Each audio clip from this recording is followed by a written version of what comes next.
A gente fala de saúde agora. São tumores que afetam o cólon e o reto do intestino grosso. É o câncer coloretal. Terceiro tipo mais comum de câncer para os homens e o segundo em incidência nas mulheres em todo o mundo.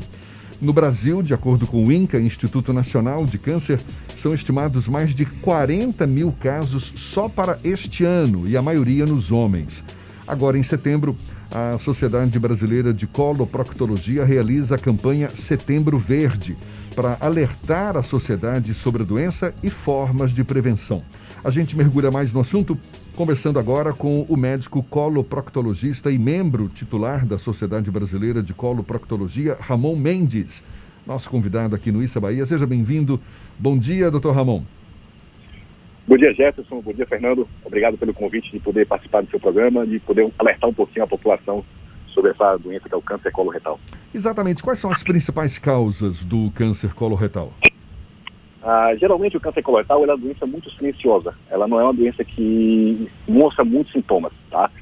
Existem alguns fatores de risco para o câncer coloretal, como podemos citar o sedentarismo, a obesidade, tipo de falta de atividade física, a alimentação irregular, como muitos alimentos condimentados, embutidos, enlatados, frituras, a bebida alcoólica e o cigarro.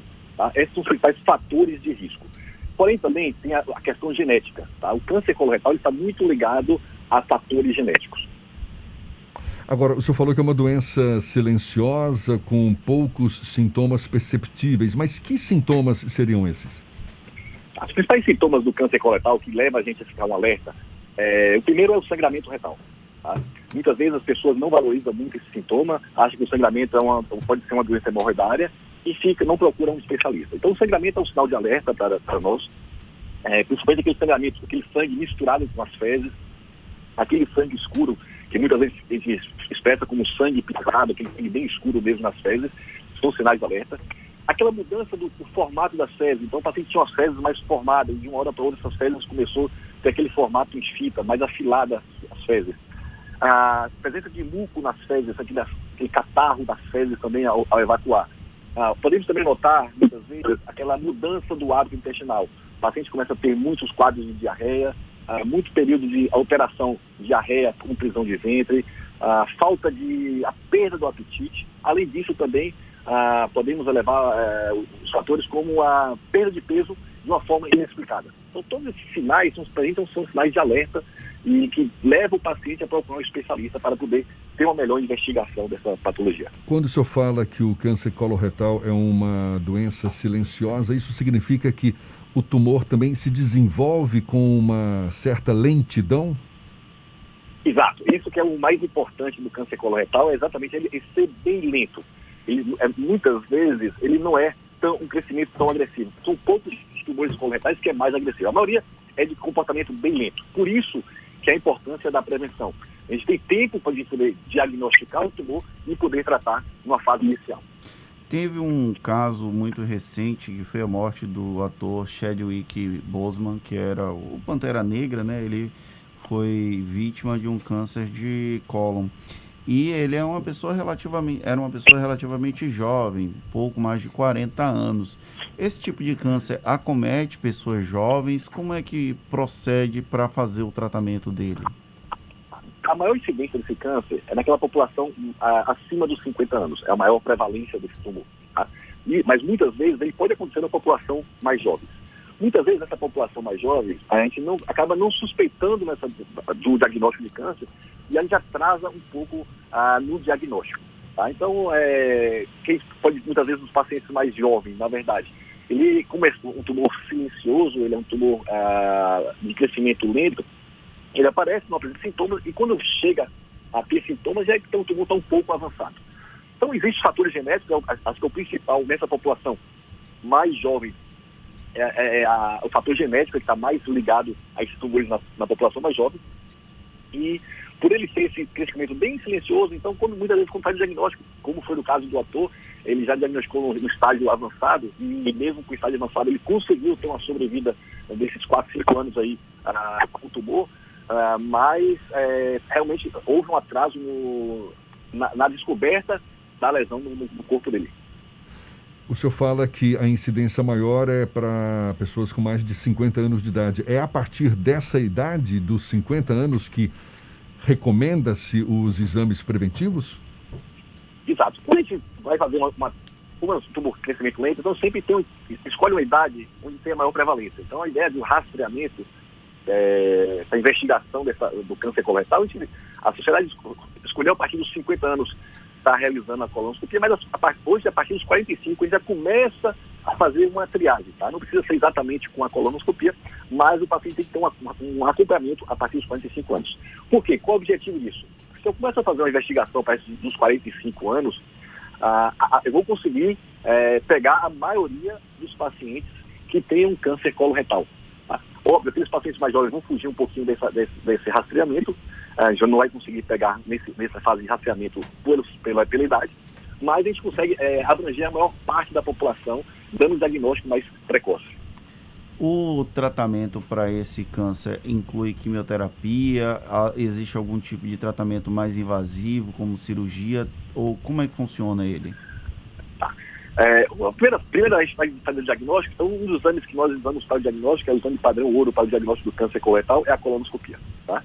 Então, assim, durante a colonoscopia, algumas vezes, a paciente tem uma pequena lesão, um pequeno pólipo, e a gente consegue retirar essa lesão pela própria colonoscopia. Essa é uma das formas de tratar naqueles tumores bem iniciais. Algumas vezes a colonoscopia ela não consegue tratar esse tumor.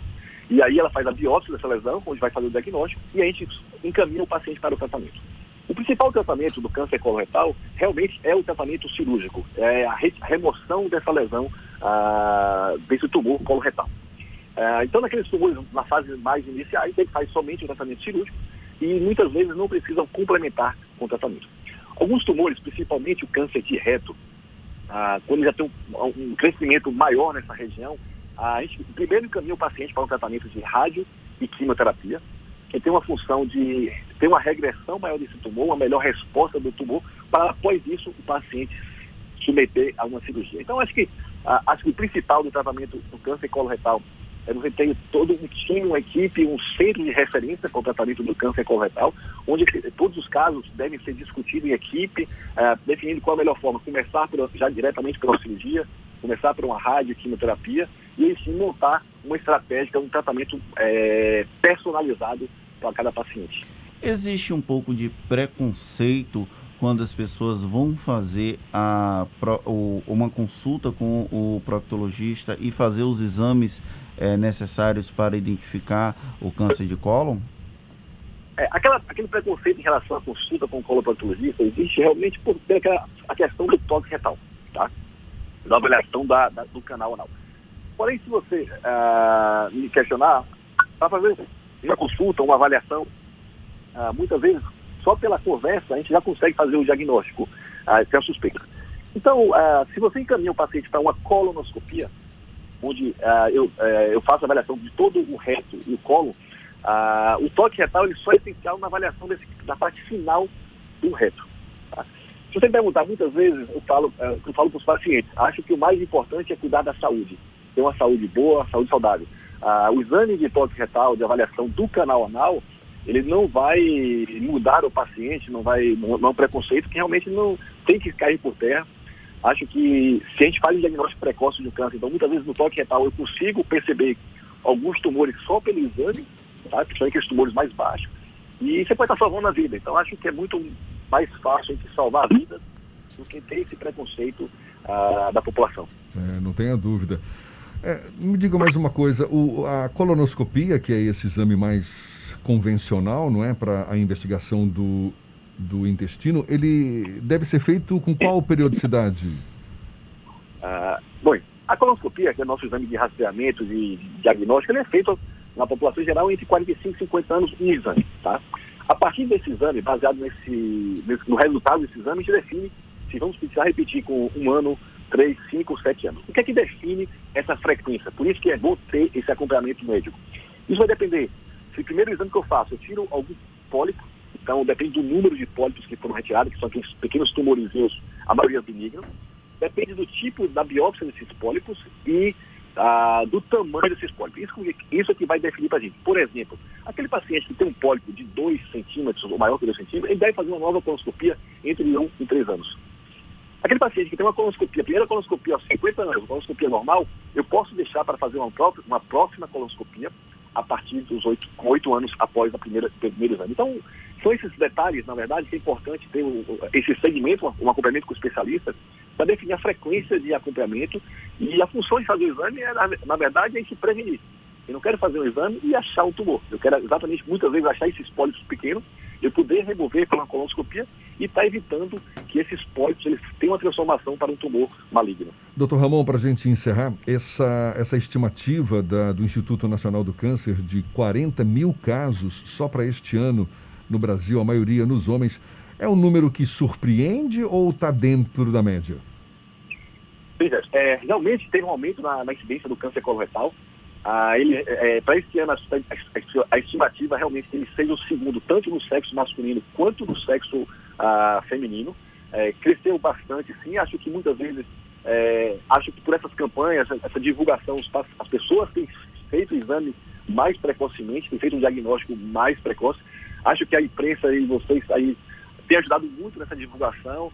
Então, acho que essa aumento de incidência se deve muito mais a gente conseguir diagnosticar mais precocemente o câncer e não deixar o câncer ter um diagnóstico mais tardio. Então, parece que aumentou realmente, mas o aumento muitas vezes por esse diagnóstico precoce e também porque houve essa mudança dos hábitos das pessoas, sedentarismo, de alimentação não saudável. Acho que isso foi um dos principais fatores que aumentou a incidência de câncer coloretal. E a gente está procurando fazer o nosso papel exatamente agora em setembro, tem essa campanha, não é? A campanha Setembro Verde, realizada pela Sociedade Brasileira de Coloproctologia, exatamente para alertar a sociedade sobre o câncer coloretal e as formas de prevenção. A gente agradece muito ao Dr. Ramon Mendes, médico coloproctologista, membro titular da Sociedade Brasileira de Coloproctologia.